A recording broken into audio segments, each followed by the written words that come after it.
about the Advocate on Record examination 2024. So in this examination, basically we all know that there are four papers, four subjects.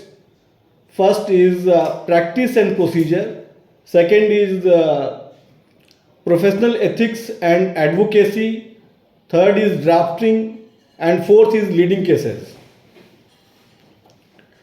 Each paper carries 100 marks, and the duration for each paper is about 3 hours. So today we will discuss about practice and procedure, the first paper.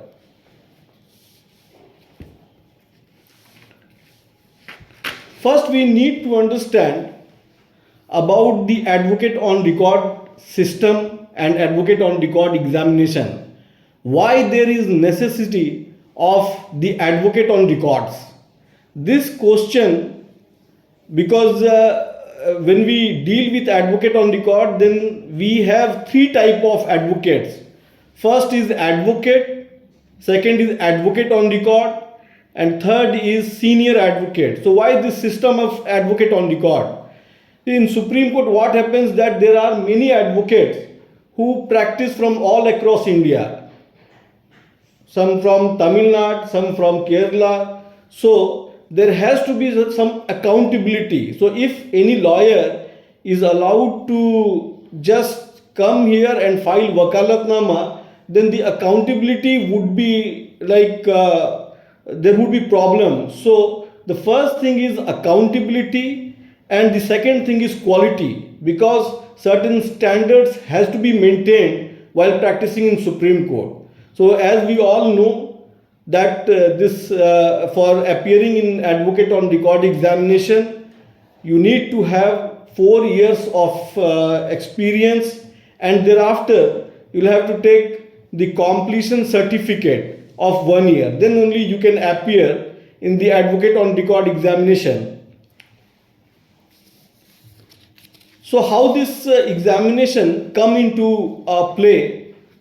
If we see Article 145 of the Constitution of India, the Parliament, the Constitution has provided the powers to Supreme Court to frame its own rules, and accordingly Supreme Court has framed its own rules, which is called Supreme Court rules. Earlier, as I remember, there was Supreme Court rules 1966, and thereafter there is Supreme Court rules 2013. So as per Supreme Court rules, this examination is conducted.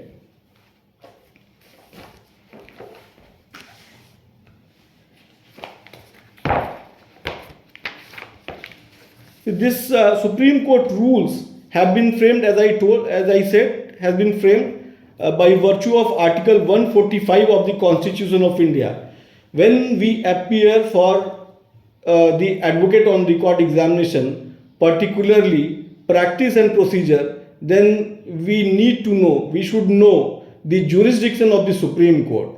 The jurisdiction of the Supreme Court, according to the jurisdiction provided to the Supreme Court, is threefold. First is original jurisdiction, second is appellate jurisdiction, and third is advisory jurisdiction. But apart from that, the Constitution, Article 137 of the Constitution has provided a review jurisdiction to Supreme Court to review its own orders and judgments. And thereafter there is jurisdiction which Supreme Court has created for itself, which we call curative jurisdiction. This jurisdiction Supreme Court has created for itself by virtue of Order 47 of the Supreme Court rules. So when we talk about the jurisdiction of Supreme Court, the original jurisdiction consists there are constitutional provisions such as Article 32 of the Constitution of India, thereafter Article 71 of the Constitution of India, thereafter Article 131, Article 139 A1 and 2 of the Constitution of India. Apart from that, Section 25 of CPC and Section 406 of CRPC provides original jurisdiction to Supreme Court. Appellate jurisdiction The Constitution provides Article 132, Article 133, Article 134, and Article 136 of the Constitution of India, where appellate jurisdiction has been provided to the Supreme Court. Apart from that, there are some statutory jurisdiction which has been given to the Supreme Court, like Supreme Court Enlargement of Criminal Appellate Jurisdiction 1970. This is, if you read with section 379 of CRPC. Apart from that, we can file statutory appeals like section 62 of IBC, section 23 of the Consumer Protection Act, section 38 of the Advocates Act, section 116 of the Representations of the People's Act, section 22 of the NGT Act, section 130T of the Customs Act, and so on. So there are jurisdiction which has been appellate jurisdiction which has been provided to the Supreme Court by virtue of statute, by virtue of different statutes. And as I said, Supreme Court is having the exclusive jurisdiction of advisory jurisdiction. This is provided under Article 143, 1 and 2 of the Constitution of India. And as I said, review jurisdiction and curative jurisdiction. So we'll deal with the original jurisdiction and the appellate jurisdiction in our first lecture series. If we talk about the original jurisdiction of the Supreme Court, we should first see Article 32 of the Constitution of India. Article 32 of the Constitution of India says remedies for enforcement of rights conferred by this part. The first important thing is that this Article 32 is in our part 3 of the Constitution of India. It means that Article 32 of the Constitution is one of our fundamental rights. When we want to invoke the Article 32 of the Constitution of India, then there has to be infringement of fundamental rights. If we read Article 32(1), it specifically says that right to move Supreme Court by appropriate proceedings for enforcement of the rights suffered by this part is guaranteed. So 32 guarantees the right against violation of your fundamental rights. And Article 32(2) is very important, where Supreme Court has been given powers, has been given power to issue certain directions, orders, or writs, including the writ in the nature of habeas corpus, mandamus, prohibition, quo warranto, and certiorari. So when we talk about Article 32 of the Constitution of India, so Article 32(2) says that Supreme Court can pass certain orders and directions and writs in the nature of all those writs. So normally questions are asked as to what is difference between Article 32 of the Constitution of India and Article 226 of the Constitution of India. So we'll have to answer this thing, because Article 32 has been, this is a right where you can directly file a writ petition before Supreme Court when there is infringement of fundamental rights. Article 226 is broader, where you approach High Court for violation of your fundamental rights as well as other judicial rights also. The only thing is that the other party should be stayed within the meaning of Article 12 of the Constitution of India.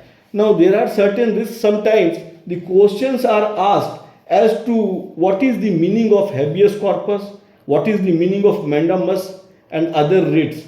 So as we all know, habeas corpus, the literal meaning of habeas corpus, corpus means body, as to present the body. So when there is illegal detention, in that case, a writ of habeas corpus can be filed. Second is mandamus. Mandamus is a command whereby you give a command to certain person, certain authority to do certain things or omit to do certain things. So in that case, when the court passes a command, it passes the order or writs in the nature of mandamus. Now prohibition is something which applies when a forum, a judicial forum or other forum, statutory body which is like functioning, the power has not been given and it is functioning beyond the powers. Like if a matter is pending before a chief judicial magistrate, and a chief judicial magistrate is trying a sessions case and proceedings with the sessions case.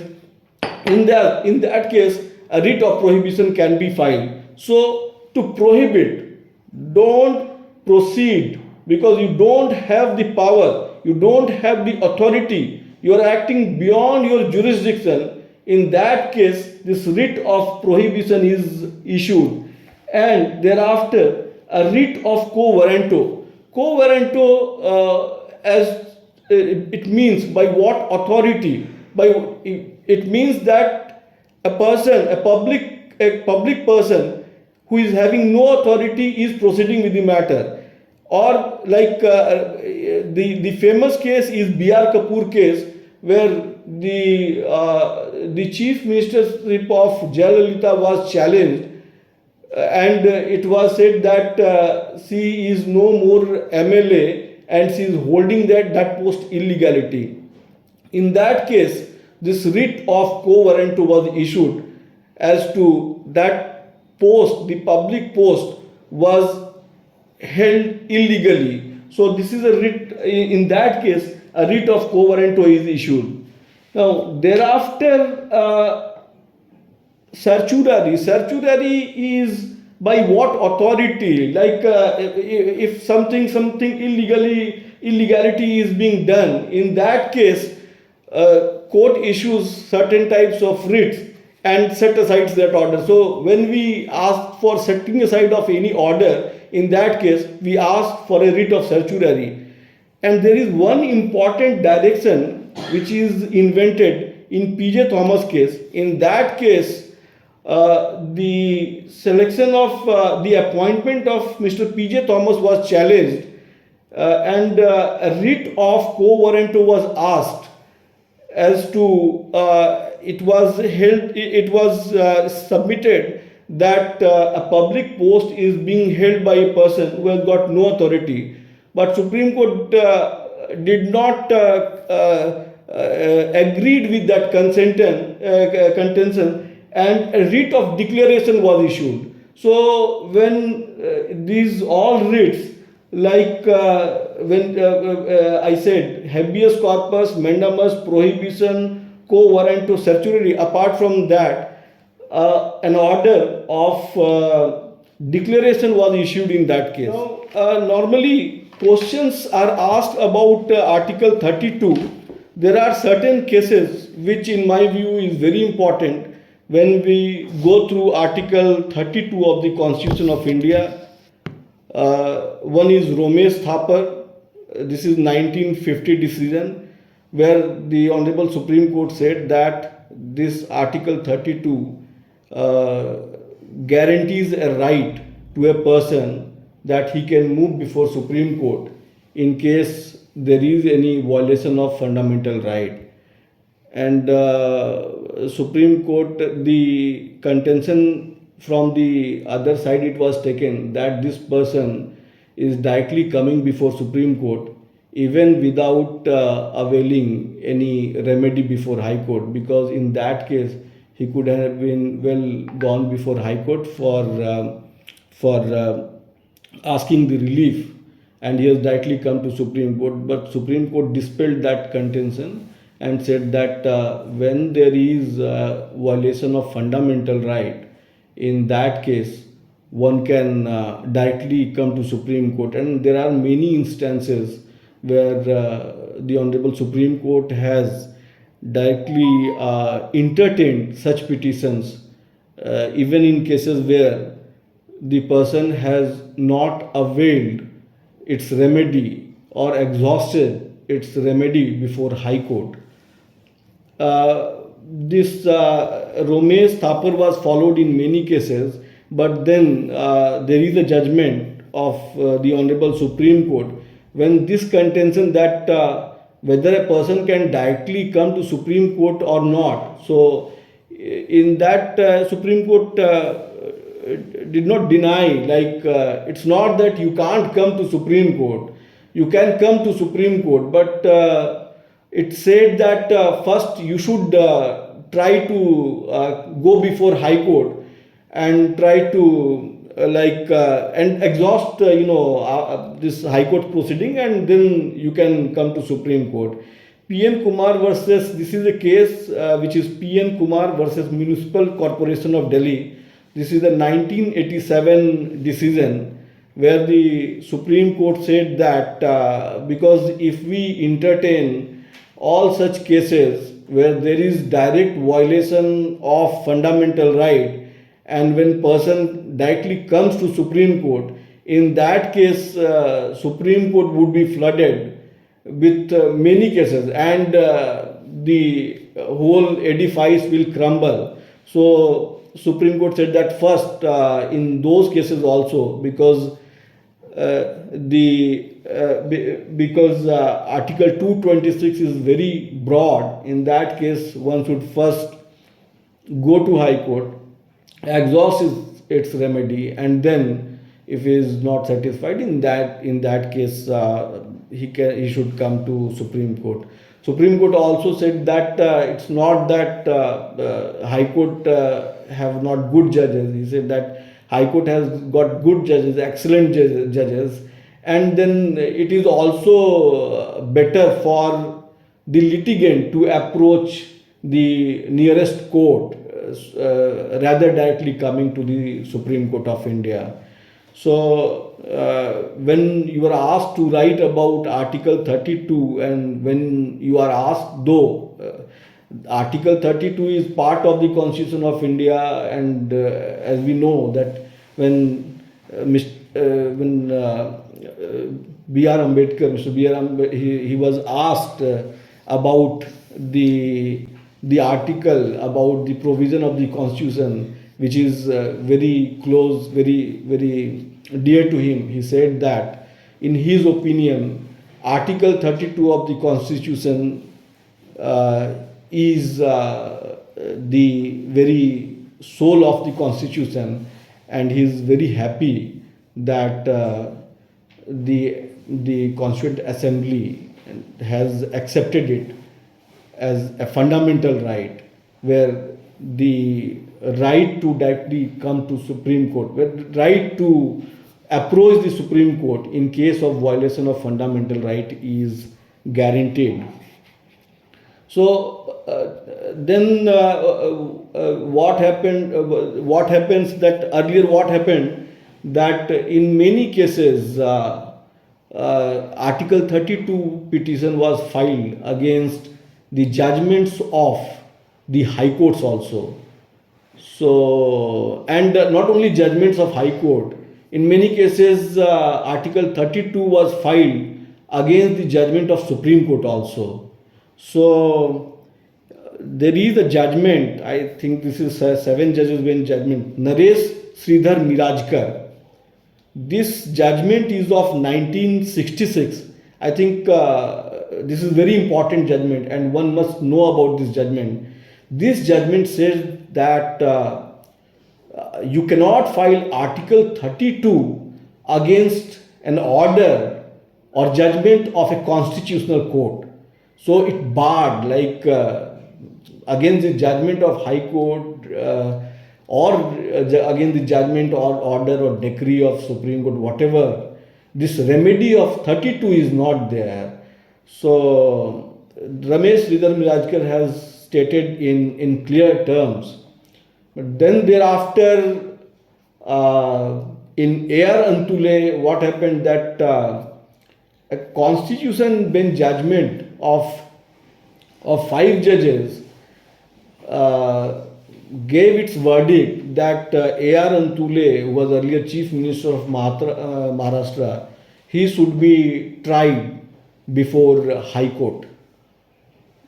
So the trial proceedings, after this order, the charges were framed by High Court, and Mr. Antule challenged that order before Supreme Court.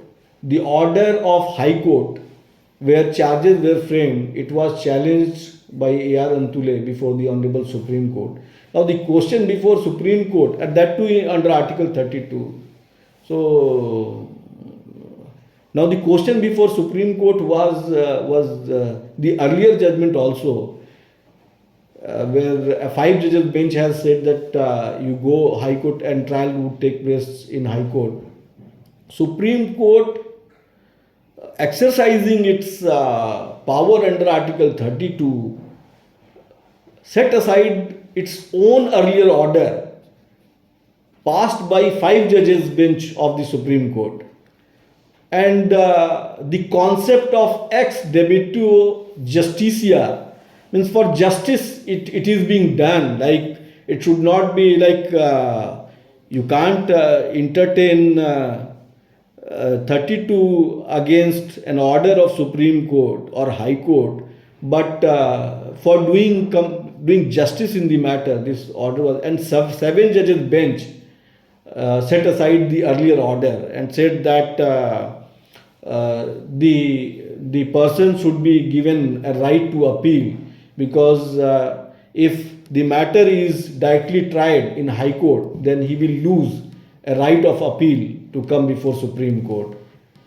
So after that, when this question was going on as to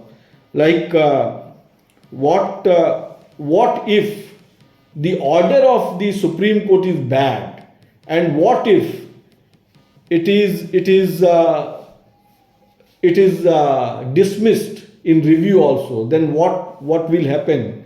In that cases also, in many cases, after dismissal of review, Article 32 was filed. So thereafter there is a judgment of Supreme Court, which is Rupa Ashok Hurra. In that case, Supreme Court, I would say with all respect, invented a new jurisdiction of curative jurisdiction. In that case, Supreme Court held that one can file a curative petition before Supreme Court. But in that case, Supreme Court held that the requisites are first that your review petition should be when it is dismissed by way of circulation, then only you can file curative petition. For filing curative petition, you need to have a certificate from a senior advocate, then only you can file a curative petition. Apart from that, there are only two grounds on which you can file a curative petition. The first ground is violation of principles of natural justice, in the sense that Supreme Court has passed an order where you were not a party and that order adversely affects you. And second is bias, that the judge was connected with some matter and there was some apparent bias, and therefore this order was passed. So first, as I said, requisite is certificate. The first requisite is that order of review dismissed in circulation. Second, then in that case you need a certificate, and the grounds are two: violation of principles of natural justice and bias. And the curative petition goes before the four judges, the judges who pass the order and the senior most three judges or two judges, whatever. So this is the composition of the curative petition. And so far as I remember, to my memory, there is a case wherein curative was allowed, and that case is Sughar Singh.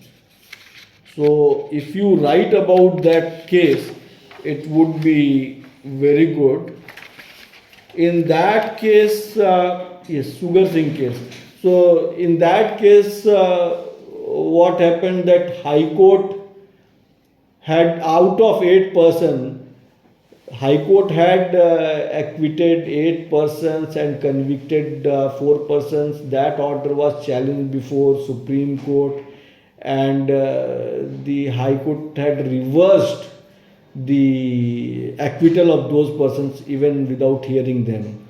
So Supreme Court said, yes, we have done some mistake, and but nothing to worry. We will rectify our mistake, and Supreme Court was magnanimous enough to rectify its mistake. There are certain instances in Juvenile Justice Act also where even after dismissal of your SLP, you can file petitions before Supreme Court and say that that juvenility has not been decided. So there are certain decisions on that aspect also.